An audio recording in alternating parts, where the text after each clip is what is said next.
Bonjour à tous, je suis donc Olivier Selnick, architecte. En deux mots, je co-dirige une agence parisienne de taille moyenne, je co-dirige le cycle HMONP à l'école d'architecture Paris-Val-de-Seine, je dirige avec d'autres le master spécialisé BIM à l'école des Ponts et ESTP, et puis j'ai terminé il y a une semaine un mandat à l'Ordre des architectes d'Île-de-France. Je vous parlerai un peu de tout ça, et je terminerai en fait par le numérique. Pour commencer, quelques mots sur ce que sont les architectes qui sortent d'école aujourd'hui et qui seront dans le milieu demain. Lorsque moi j'étais à l'école d'architecture il y a 40 ans, on était élevé dans le culte du logement social, ce qui était très bien, puis sans doute dans l'espoir assez vain que certains d'entre nous seraient les gens nouvelles de demain et à défaut gagneraient l'équerre d'argent avec une belle médiathèque. Les choses ont bien changé depuis, et cette étude, donc à défaut de slide, je peux montrer pour illustrer cette étude Génération HMONP qui a été menée notamment par le laboratoire de recherche Lett-Lavue de la Villette avec quelques partenaires, a étudié les 2000 étudiants qui étaient en HMO il y a un an sur qui ils sont, qu'est-ce qu'ils ont en tête, pourquoi est-ce qu'ils sont là, qu'est-ce qu'ils veulent faire quand ils seront grands ou s'ils sont déjà grands. Je vais vous livrer quelques éléments de cette enquête qui sera publiée bientôt, qui nous montre vraiment ce qu'ils ont en tête aujourd'hui. Ils se rendent compte, ou on les aide à se rendre compte, que le monde professionnel pour eux, en tant qu'architectes, c'est trois types d'acquisitions. On parlait de formation et de compétences tout à l'heure.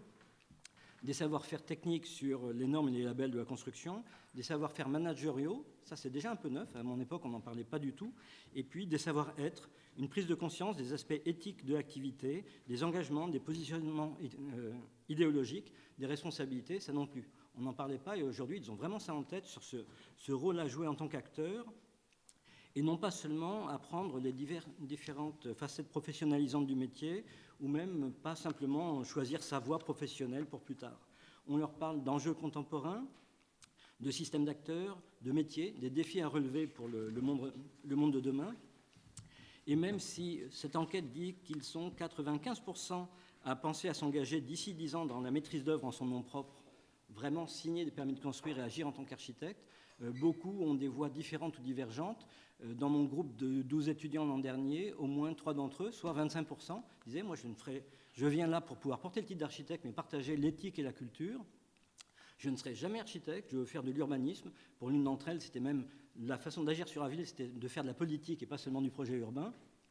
Et l'une d'entre elles avait, en début d'année, comme projet de mémoire, « Moi, je ne veux pas être architecte », ce qui était paradoxal et que je trouvais très intéressant.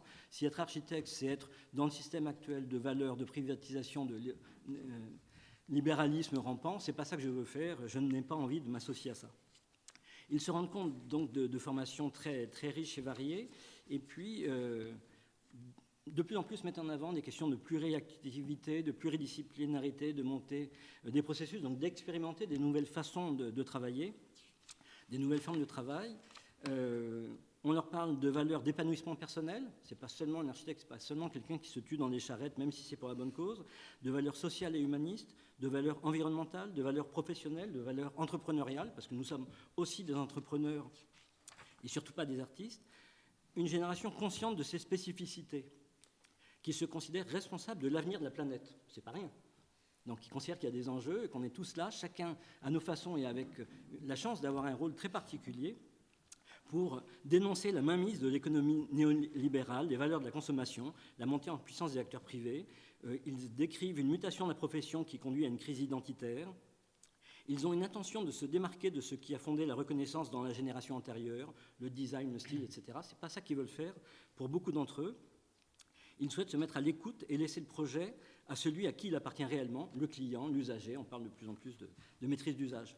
On parle des dimensions collectives du travail, de pluriactivité, de voir la profession aussi resserrer les rangs autour d'une culture et d'une identité commune. Alors ça, on pourrait dire que ce sont des doux rêveurs. Ils sont juste en fin d'études, ils fantasment, et puis ils seront rattrapés par la vraie vie. Ce qui est remarquable, c'est que non seulement ces étudiants, déjà professionnels, mais futurs architectes, évoquent ce discours, mais si je prends une autre publication en avant-première que j'ai reçue avant-hier, qui est le journal 308+, le journal des architectes et de l'architecture de la région Nouvelle-Aquitaine, qui est fait par l'Ordre des architectes locaux, que voici, qui sortira bientôt, puisqu'on n'est pas encore le printemps. Il s'appelle « Architectes, mais pas que ». Et là, ce n'est pas des rêveurs qui le disent, c'est l'Ordre des architectes et un de ses conseils régionaux importants. Le vice-président du Conseil de l'Ordre de Nouvelle-Aquitaine, Mathieu de Hoym de Marien, fait un édito qui s'appelle « Culture commune, pratiques multiples ». L'architecture est une discipline universelle qui occupe de nombreux champs de la société, dont la diversité des pratiques est le reflet.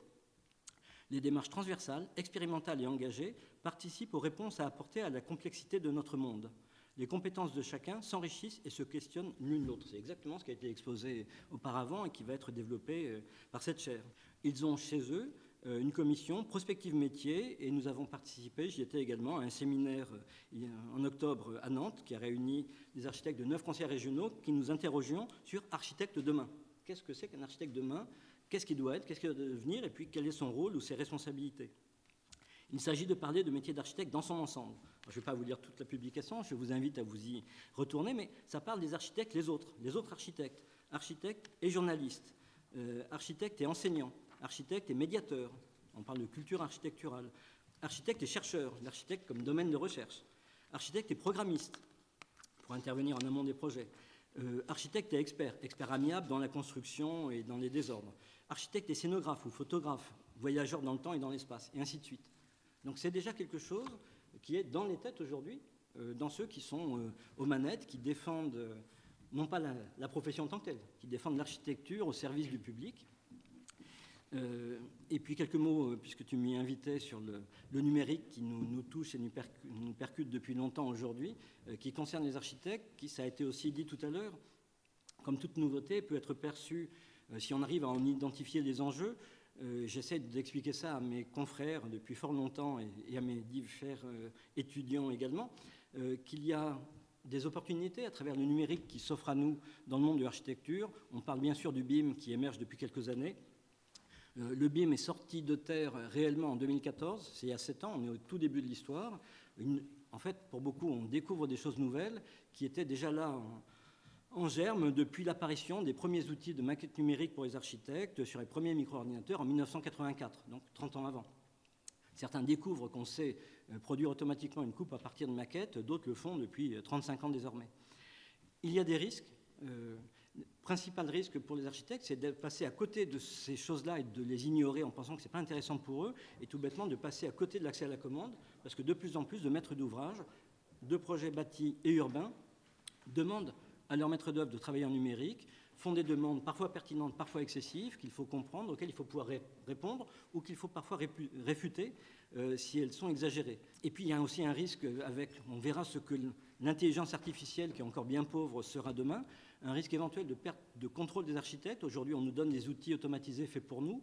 Ma crainte, c'est qu'au moins aux yeux de certains, ces outils deviennent des moyens de produire de la soi-disant architecture sans architecte, parce qu'il suffira d'appuyer sur quelques boutons. C'est pas très loin de nous. Si on n'y prend pas garde et si on ne sait pas dire nous tous architectes et les gens qui gravitons autour, quel est notre rôle, notre valeur ajoutée, notre savoir-faire, qui ne se trouve certainement pas dans des outils, qui est aidé par eux, mais qui ne peut pas être remplacé. Et puis il y a des vraies opportunités, ça que je vois tous les jours, en tant qu'architecte ou en tant qu'assistant à maître d'ouvrage, qui voit des maîtres d'ouvrage ouvrir les choses, des nouvelles missions qui apparaissent comme celle de BIM Management, qui n'est pas le constructeur de demain, mais celui qui coordonne. Ça ressemble quand même pas mal à la figure de l'architecte. Et puis je vois de plus en plus, là où les architectes s'interrogent sur leurs pratiques et des choses qui leur échappent ou qui leur sont ôtées, des maîtres d'ouvrage qui disent, puisque vous avez amorcé le travail en maquette numérique, puisque vous êtes en situation de coordonner toute l'équipe de maîtrise d'œuvre et les différents intervenants et d'amener tout le monde à comprendre le projet à travers la maquette ou les maquettes que vous agrégez et développez, nous pourrions vous confier à vous, architectes ou équipe de maîtrise d'œuvre, des missions non seulement de chantier, mais d'exécution, de synthèse, auxquels les architectes avaient peu à faire jusqu'à présent, voire même ne pas arrêter de travailler à la réception du bâtiment, mais considérer que la gestion du patrimoine, l'exploitation et la maintenance sont des nouveaux champs d'activité pour les architectes. Nous l'écrivions alors en 2014, je l'ai vu dans la vraie vie de mes clients maîtres d'ouvrage il n'y a pas très longtemps. Ces questions numériques et de BIM, ce n'est pas une histoire de geek tout seul dans son coin, c'est au contraire des sujets de collaboration. Comment, grâce à ces outils, que ce soit des maquettes et surtout des plateformes de collaboration, amener chacun des acteurs à échanger entre eux, à comprendre, à parler, à se rendre compte qu'on parle de la même chose, à avoir des accords ou des désaccords, mais qui soient étayés et qui ne soient pas liés à une mauvaise compréhension des choses. Il y a un joli terme au Canada pour parler de celui qui anime le processus de conception intégrée, qui amène les acteurs à travailler ensemble. C'est un facilitateur. Et il est dit là-bas que ce facilitateur, une culture assez efficace pour avoir ce rôle, c'est celle de l'architecte, qui est transversale, qui a une culture de gestion de projet, qui travaille en équipe, qui est bien placée pour ça. Et puis, pour rebondir sur des choses qui ont été dites, on parle ici d'architecture et de bâtiment, on parle de plus en plus de quelque chose, il y a plein d'acronymes, de jargon épouvantable, qui s'appelle le CIM, le City Information Modeling. Ça peut mener à des smart cities terrifiantes si on les voit du côté du contrôle des individus. Ça peut mener à de la concertation, c'est le lieu de la concertation urbaine, l'occasion que les projets soient montrés à tous et qu'on amène réellement des échanges avec toutes les parties concernées. Et puis, pour rebondir là aussi de façon très immédiate sur des choses qui ont été dites, qui nous ramènent au quotidien. J'écoutais hier soir Liliane Basile, qui est une ingénieure d'un bureau de contrôle, KI Consult, qui a fait le Master BIM il y a 2 ans, qui présentait sa thèse professionnelle dans une conférence animée par Immobilière 3F, avec mon ami Christophe Lheureux, qui est un des précurseurs du BIM et d'un BIM pragmatique, humain. Son thème, c'était l'économie circulaire. Comment est-ce que le BIM et ces outils-là peuvent être utilisés au profit d'une économie circulaire? Comment est-ce qu'on peut modéliser les formes et les matériaux et les informations de ce qui existe pour le transformer? Comment est-ce que ce qu'on fait aujourd'hui pourra être utilisé demain? C'était des thèmes d'actualité sur lesquels ce monde numérique vient au profit de ce qui nous intéresse, poursuivre sur ce qui est fait. Donc, on le voit à travers ce monde numérique, ce ne sont pas que des choses neuves qui sortent de la boîte et qu'on utilise telles que ce sont des lieux d'expérimentation très nombreuses, très nouvelles, si on sait les prendre du bon côté. On se rend compte aujourd'hui que la question du numérique n'est pas celle du comment. Ce n'est pas comment est-ce qu'on fait, quel outil, quelle procédure, ça on s'en moque un peu.